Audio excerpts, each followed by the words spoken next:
In today's video we have learned how to lock WhatsApp. First of all, you click three dots and click settings and click account option and click two steps verification and click enable button and put a password and click next.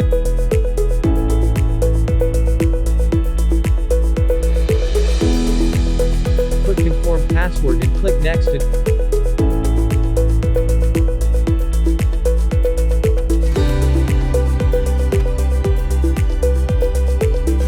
put Gmail account.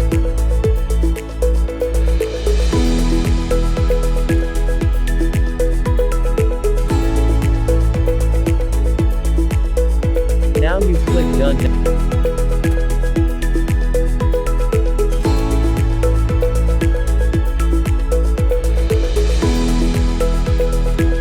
Your WhatsApp is locked.